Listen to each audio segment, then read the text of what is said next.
Good morning! This is Bill from Curious Cars on what has to be one of the most unbelievably miserable days in what's known to be the most miserable couple of months, July and August, in southern Florida weather. I mean, it's beyond description. I mean, it's just a soupy, steamy, shitty fog of misery, and there's absolutely no hope that it's going to continue in any other way than it is right now. And, you know, I'm getting to North Carolina in a couple of weeks. I looked up the weather this morning. It's 55 where I'm going. And I tell you what, man, if I didn't have that in my future, I would be beyond depressed and probably just curl up in a fetal position somewhere and hope to die. You know, it just is that time of year in Florida. But I'm going to leave it there so I don't ramble on about the weather. We've got a lot to get to with this car. Quick update on Meekum. That just ended this last weekend. Yeah, you know, it didn't do as great as I hoped. Probably people were scared to come down and deal with this weather we're having. A couple of the cars did, you know, at least what was expected or even a little better. The others just, you know, barely got me my money back. So what the hell are you going to do? You just got to keep plugging along, and I've got a lot of other cars to get ready and move, and this is going to give me I didn't buy anything, which is a miracle, despite drinking heavily and probably taking some pills and other, you know, adult substances. I managed to get out of there without, you know, buying a street strip Pinto with, you know, pipes coming through the hood. So I did good, and I can get other stuff ready and bring it out. But all in all, I can't say it went very, very well. But we're going to dive directly into this car and get to it, because for one thing, it's a car that I absolutely love, and one that's very near and dear to my heart. Any second-gen, truly F-body, you know, Camaro Firebird.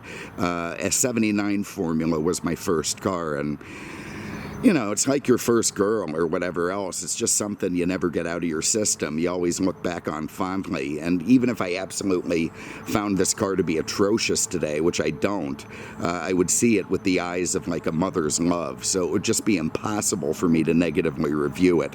I absolutely love second-gen F-bodies. That said, it's probably good that Pontiac died and that the Trans Am went away. You know, because, I mean, honestly, could we have a car today named the Trans anything? I mean, it would probably just be a hate crime, honestly, by existing, and it's probably better that it, you know, assumed room temperature back when it did and went the way of the dodo bird. But the Trans Am itself is uniquely American, in my opinion, but not necessarily like the apple pie 57 Chevy mass shooting kind of way. It's more subtle than that. It's more about styling and substance and, frankly, perseverance, the American spirit, and bucking the odds and bucking the trends. I think this car has some, well, we'll get into it as we go, but it begins with the Firebird, and the Firebird was Pontiac's pony car answer to the success of the Ford Mustang. When the Mustang came out, it just absolutely took America by storm and became wildly successful, and it left GM a little bit flat-footed. They really didn't have an immediate answer to it, so they very, very quickly developed the Chevrolet Camaro. And Pontiac had been, well, John Z. DeLorean was running Pontiac at the time, and he had been begging GM, the brass, to give him a competitor to the Corvette. He already had it developed and named. It was going to be the Banshee, and he desperately wanted it, but they thought it would dilute the Corvette brand. So as a consolation prize, 5 months after the Camaro came out, the GM brass gave DeLorean the pony car. They gave him the Firebird, and, you know, he made great use of it, as John Z. would. Of course, he later went on to build his own car, which is another great story. But it was, these things were kind of quickly produced, the first generation F-bodies, lumped together using existing parts and architecture, and they were meant to be sort of a placeholder until the more properly engineered second gen could come along. It didn't end that way. In fact, they were so beloved and so frankly beautiful that they not only were incredibly popular in their time, but they are considered to be one of the most beautiful and successful cars in GM history. And I think that's something that's going to continue as, people just absolutely love them. At the tail end of the first gen production, Pontiac made a special edition harkening to a recently named SCCA road racing series. It was called the Trans Am series. So they came out with the Pontiac Trans Am in '69, and not many of them were made. And frankly, interestingly, and not altogether unusual in GM style, none were ever actually raced in the Trans Am series because Pontiac didn't have a proper 5-liter engine, and that was the max displacement you could run in Trans Am. And that's why you see the first Z28s having a 302, and of course the Boss 302 Mustang. They ran in the series while the Pontiac Trans Am didn't. The Trans Am, it had upgraded features. It had upgraded engines, handling, braking, suspension, that sort of, like as if it were going to run in Trans Am. And not many were made. Despite that, or possibly because of it, they sort of cemented the name Trans Am in Firebird lore. And in fact, Pontiac and GM had to pay the SCCA eternally. Every time they produced a Trans Am, they had to license the name from the SCCA. So that was good for them. I imagine they lamented the death of Pontiac more than anybody. But what would cement the name in performance car culture permanently was the Trans Am's perseverance beyond the muscle car era, and frankly deep into the heart of the malaise era, and then of course continuing after that.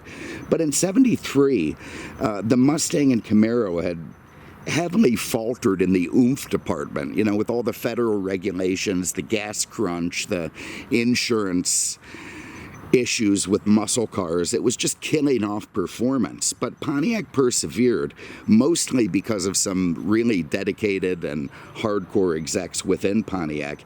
In '73, they came out with the SD 455 Big Block, which became the SD 455 Trans Am.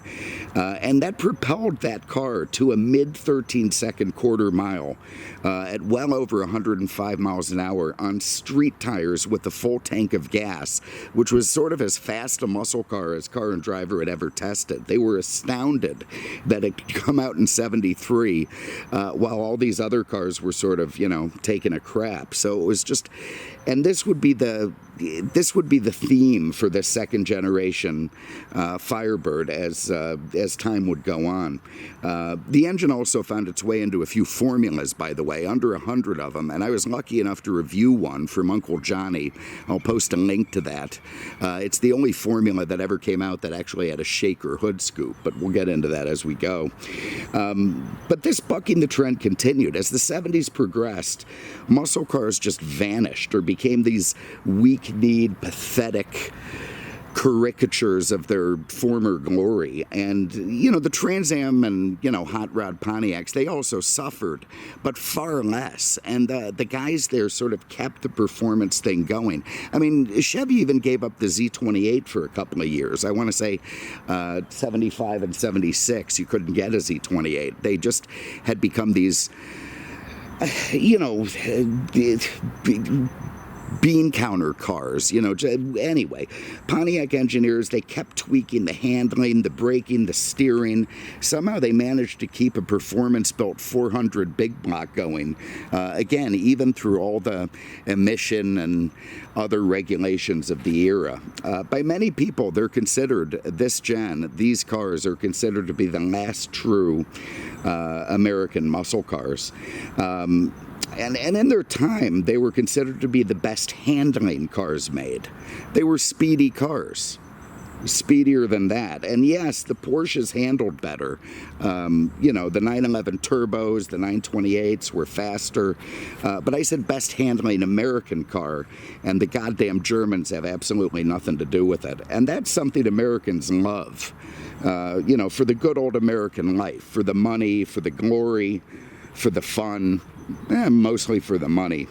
But the bean counters and pointy-headed GM execs all thought the Trans Am was a needless holdover, something from the past. They thought it was silly. They worked to steer the Firebirds towards being a secretary's car, personal luxury coupe almost, as was the popular theme at the time.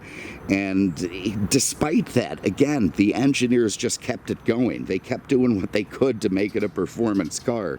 And eventually Americans noticed. Suburban moms and secretaries sort of edged towards the Camaros and Mustangs at the time. And the guys who really craved performance edged towards the Trans Am. And the nerds and geeks at GM, they scratched their head at the sales figures in '76, which were very, very high for a car. Again, in the height of this era when performance cars were basically over. And then out came this movie in 1977, Smokey and the Bandit, which featured a '77 special edition Trans Am in it. And after that, sales just continued to explode. It just absolutely moved the trend forward, and people ran to these things. They started, even look, in '76 and '78, over half of all Firebird sales were delivered as Trans Ams. In '79, during the heart of the malaise era, we're talking when a Lincoln, with a giant V8 had 120 horsepower. The Trans Am had 220 and was a big block and was performance oriented. Not just, there was a 403 in these cars, like big Olds engines or whatnot, but they were just meant to propel safari wagons down the road. The 400s in these cars were all about performance and were really a carryover from the muscle car era. So just absolutely got to hand it to the guys at Pontiac for keeping it all going. They lost the plot in '80 and '81. They went into turbos. That was kind of a thing at the time. The cars were a little bit pathetic. I remember the second Smokey and the Bandit movie used a turbo Trans Am, and I think they had to change the engine to actually get it to do a Burnout. It was just that pathetic. But then the third gen arrived, and even if it was a little weak at first, Knight Rider came out, which had the same effect as Smokey and the Bandit. And then the HO engine came out, which sort of reignited the horsepower wars, certainly between Ford and Chevy with the Camaro and the Mustang. And then the tuned port engine came out, which was fantastic. And then the GTA, if you remember that car, another one for the history books. Then there was the Turbo Trans Am, which, they'd gotten their turbo shit together by then, and it was insanely fast within the style of Grand Nationals. And then there was the Firehawk, which was all about performance. And all of this just cemented those cars again into the upper echelons of American performance. The fourth gen, the final gen, came out in '93, and it just kept up in it. The cars got faster. They're not beloved by me, and I'm not sure they're beloved by the world, but they were unquestionably very, very quick, very engineered to have high horsepower, and were just badass. And, that kept going until they were sort of unceremoniously dumped in 2002, probably because all the hipsters were going out and buying SUVs at that point. And then Pontiac itself was dumped in 2010, basically decreed by the government during the corporate bailouts. And frankly, that's nothing but pure and simple old-fashioned communism in my book. So anyway, look, there's a brief rundown of the Trans Am and the Firebird through its beginning until its end. We'll take a break there, then I'm going to get into this particular car, so bear with me one moment. All right, so I got to take a minute to talk about the movie. And again, Smokey and the Bandit, '77 American film, incredibly popular, grossed like $300 million. It was like the hit movie of the year, probably the best and most popular movie to capitalize on the whole CB craze, and actually did not spur the popularity of the Trans Am, but rather enforced it and kept it going. So that's a mistake that I had made earlier. You know, I thought it sort of brought it all back, but in fact that was already going. It was a movie star. It starred Burt Reynolds, you know, as the Bandit, Jerry Reed, Snowman, he was the trucker, Sally Field, looking, you know, as she does at that time, pretty damn good, and the incredible Jackie Gleason as Sheriff Buford T. Justice. Really one of the, you know, most fun movies you could watch. Just an absolute blast to sit through with the car chases and the antics and, you know, whatever else. It was just a terrifically well-funded movie. I mean, it's not going to win any, you know, deep Oscars or anything, but it was a lot of fun to work through, you know, sit through, and definitely worth a watch if you haven't seen it, or if you haven't seen it in a long time. And one of the coolest things about it to me is, as far as I can tell, it had the first truly gratuitous burnout in movie history. I mean, there have been plenty of burnouts in car movies going back. There's always a reason for them, you know, racing or you know, whatever other thing. Burt Reynolds gets in this thing, you know, he's alone. They're just following the car as it's getting ready to go behind the truck, and he just does this giant posse burnout for no particular reason whatsoever. And to me, that just tells the story of what made the film so fun. But look, I give you a few interesting facts about the movie. I didn't know till I researched this video. I knew, okay, what? Anyway, it was just something interesting that I fit. The sound, you know, it never really occurred to me, but after reading it, it did. If you think the car didn't sound like a Trans Am, well, you're right, it didn't. They actually used the 55, Hal Needham, the guy who directed the movie, he also did the Cannonball Run, but he used a 55 Chevy Custom that was used in two-lane blacktop and American Graffiti for the Trans Am sound effects in the movie, because it was more musical for the cameras, and that is true. I mean, the original small block Chevy is a terrific sounding engine, but that might be a disappointment to some of the Pontiac fans out there. Fred, the Snowman's Basset Hound, who you can't help but love, was actually chosen by Burt Reynolds because he just didn't do anything anybody wanted him to do. They all appreciated that he just kind of did his own thing and didn't obey commands at all. And that was something interesting. A booster rocket. You remember when the Trans Am jumped over that fallen bridge in the movie? They actually used a booster rocket, and I remember seeing that thing and thinking, man, that thing is flying. Well, now I know why. And it was the same kind of booster rocket that Evel Knievel had used in his failed attempt to jump the Snake River Canyon back then. But obviously it worked well for Smokey and the Bandit. And something else that was kind of interesting to me was Ben Jones, who played Cooter on the Dukes of Hazzard, Sonny Schroyer, who played Enos, and John Schneider, who played Bo, all had uncredited extra roles, and I thought that was kind of a neat feature, and I'm going to have to go back and watch it to see them, because it's just something that I never noticed watching it. So, you know, I tell you what, again, I've got fogged up glasses. I can't see anything. I know this was a short little segment, but I'm going to break it for a second, wipe my glasses down, have a sip of whiskey, and a sip of water afterwards, and then keep going with it. So bear with me a minute. All right, so let's dive into this car for a minute. And again, I saw this sitting over at Autohaus, and I thought, oh my God, I have got to jump on this thing before they sell it, before it goes away, because I haven't had a Bandit-style Trans Am come into my sphere before, and I wasn't taking any chances. So I don't think it's even gone through their shop yet. I dragged it out of them, but it is going to be for sale there. So if you have an interest in it, you could give those guys a call. But you look at the exterior of this car, and I mean, it's got absolutely outlandish proportions. I mean, an enormously long hood, a stubby little tail with a roofline sort of flowing gently down into the very end of the deck lid. It's got air extractors, it's got a shaker hood scoop. Despite the sort of exaggerated proportions, it is also quite beautiful, and in fact was styled after 1960s Ferraris. It's not really a coincidence that there was a Camaro called the Burnout later on. You know, they did rob a little bit from Ferrari in terms of proportions and styling, but of course put their own twist on it.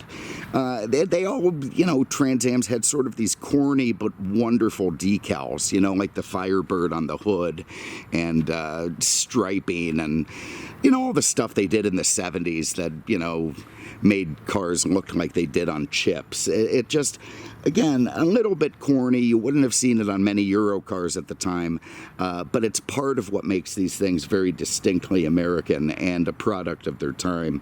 It's long, it's low, it's wide.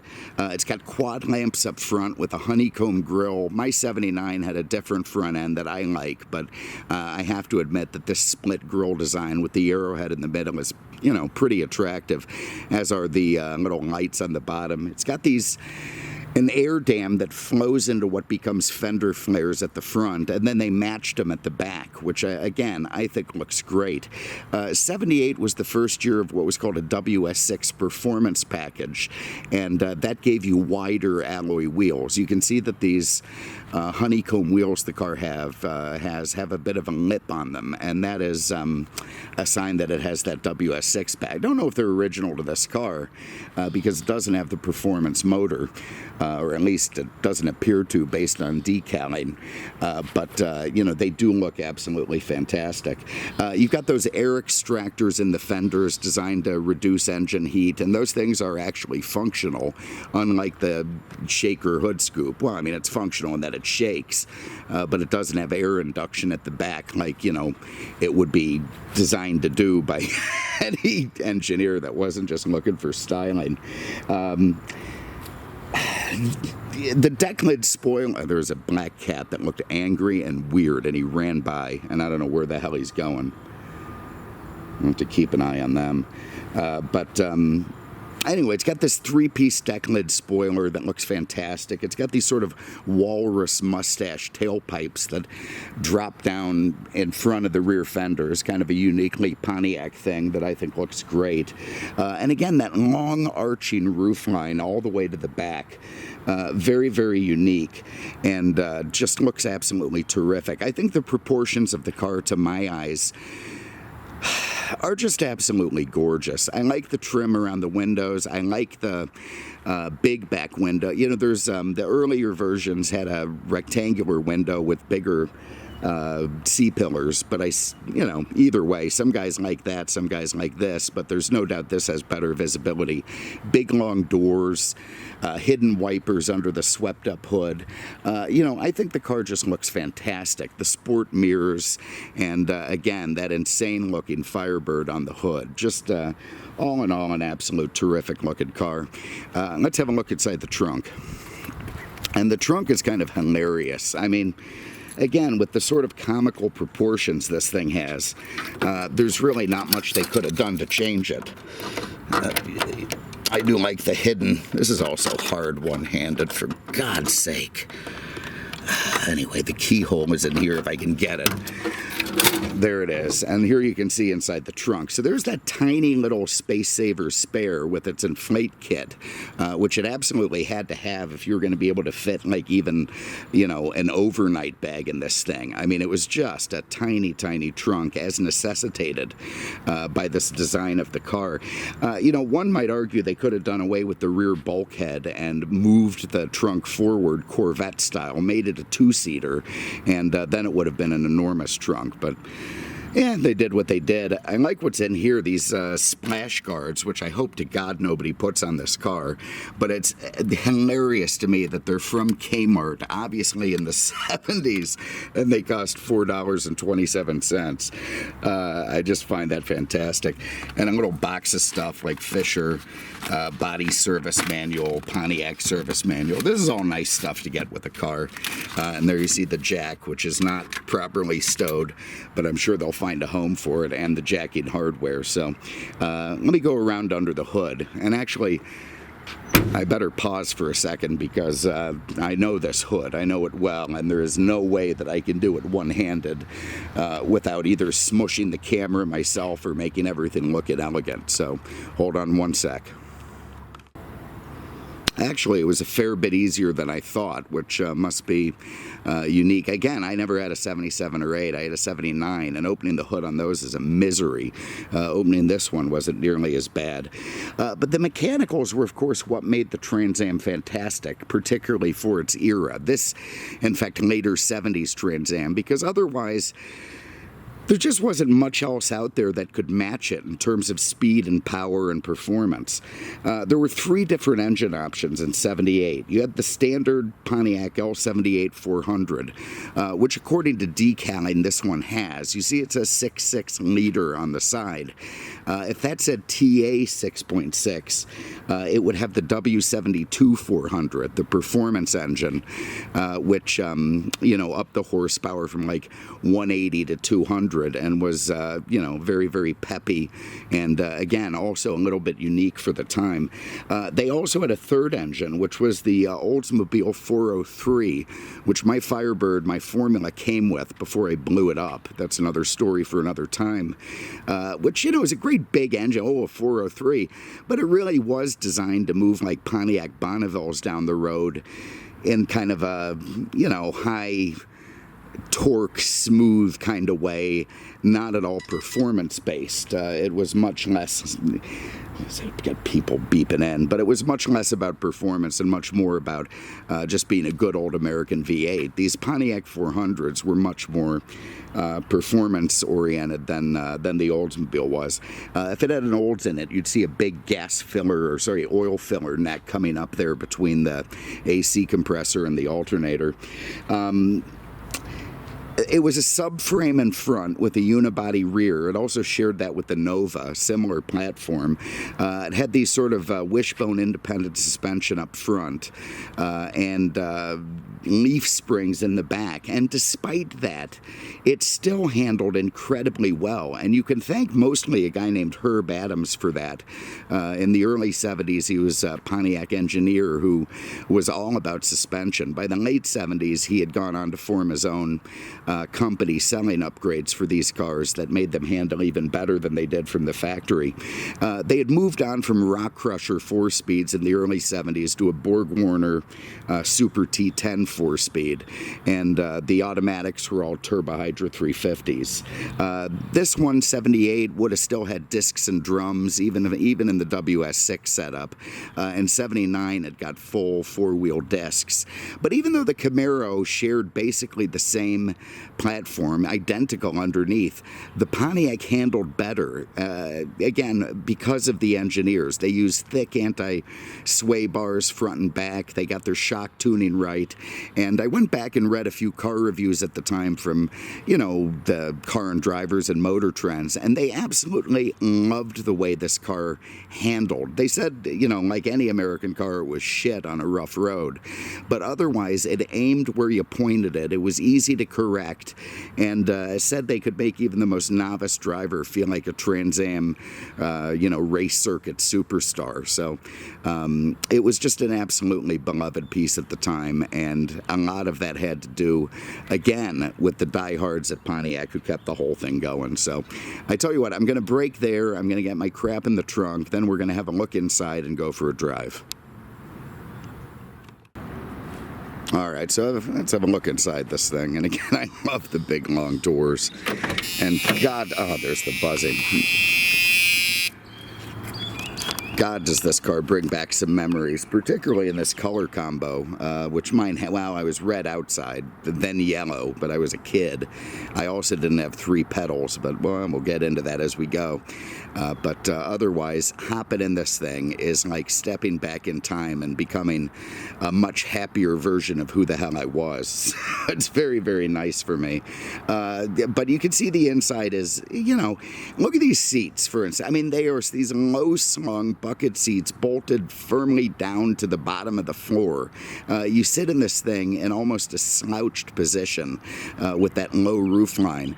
And then GM doesn't give you a reclining back because they're evil bastards, and they held over the seat design from the early 70s. I mean, this car was screaming for sort of modern supportive seats by the time this one came out, but you really didn't get them. Thank God this one had velour. You could get them also in vinyl, the cheaper version, like my Formula. And I mean, you take a turn, you end up flying out the window. I mean, they were, they didn't even have to be armor-all to be slippery. Again, based on the proportions of the car, it has basically clown car level back seats. I mean, you're going to fit a couple of Canadians back there on your way to the Aerosmith concert, but they are going to be crabby as hell. And God forbid you have to put a third one on that tranny hump,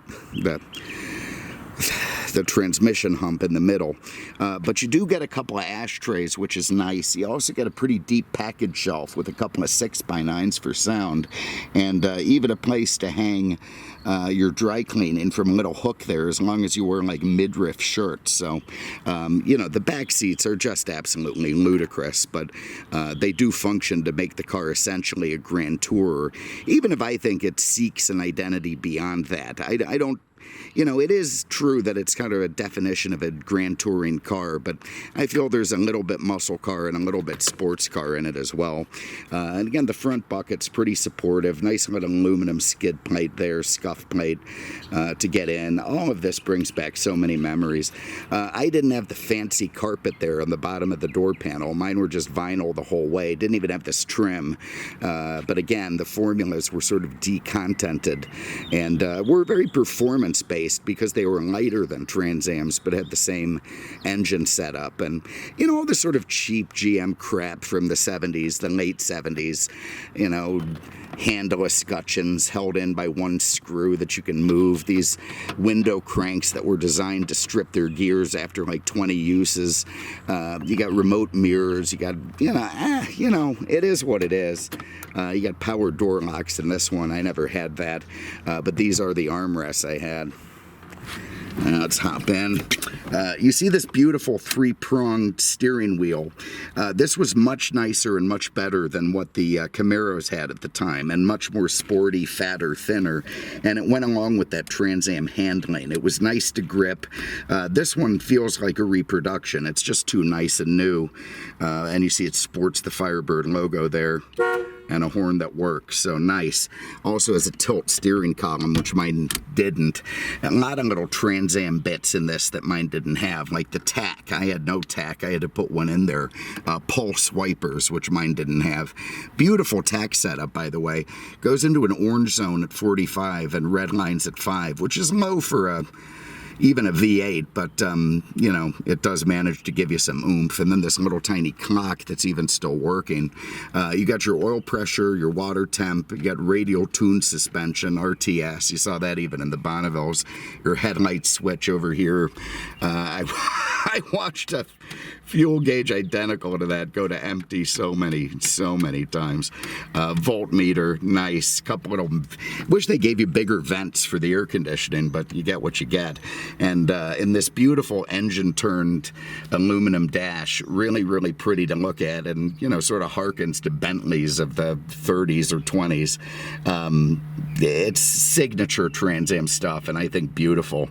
I did like the gold one that came in the Cosworth Vega, though, in 75.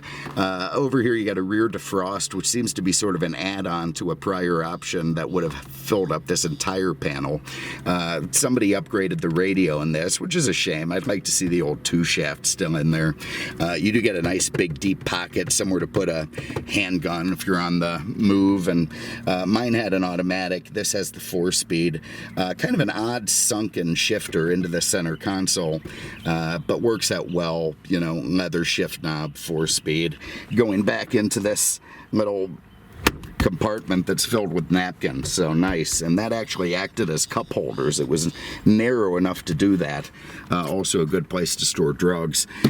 Dash is nice, couple of vents there, single speaker. Again, it shares so much stuff with the 60s and 70s. It was so in between, you know, the old era and the modern era, and you got 2 speakers in the back but 1 up front.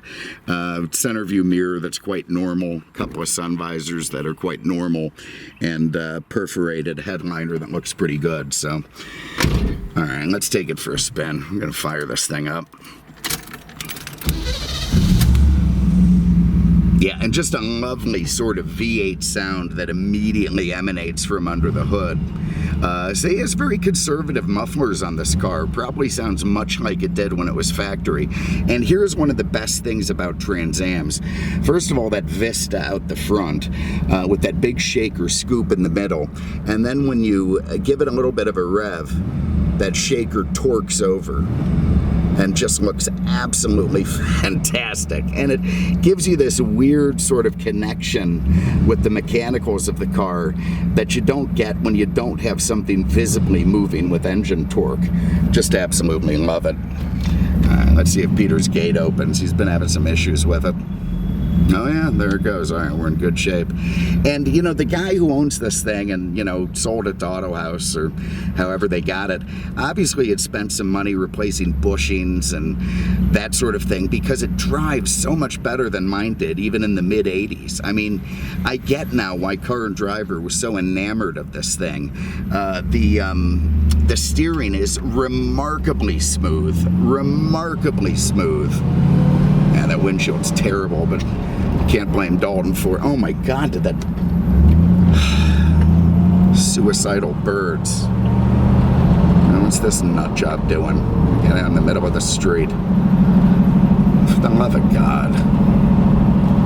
Eastern European tracksuits.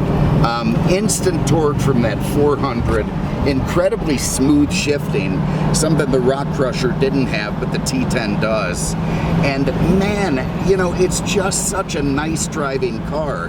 And that's what was reported by Car and Driver at the time when, you know, that article I read last night, that it, you know, it wasn't necessarily the speed of the response or, you know, the way the car reacted. It was just that there was this incredible smoothness to it. All you had to do was very gently aim the car where you wanted it, and the car would find itself there. And if you kicked the tail out, a little flip of the throttle brought it back. And if you went around a corner, it held its own without too much body roll, despite coming from an era where cars handled like battleships. So, you know, it is a terrifically smooth driving car. And I think that, along with the design, along with all the hoopla, is what made these cars so popular and sold so well at the time. They really drove as great as they looked.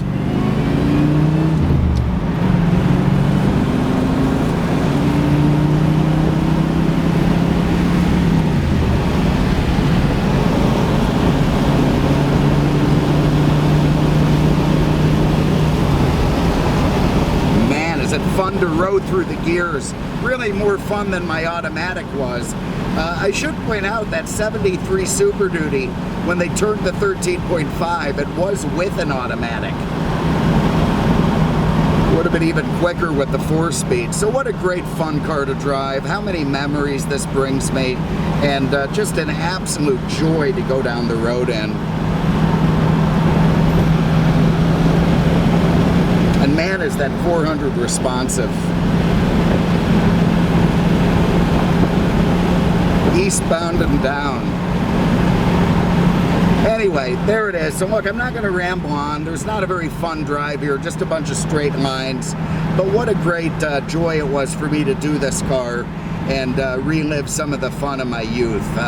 Second gen F-bodies to me, again, are just some of the greatest collectible cars there are. And I suspect that's why these things are skyrocketing. So if you have an interest in this one, give the guys at Autohaus a call, 239-263-8500, on the web at autohausnaples.com. You won't be sorry you talked to them. They're great cats there.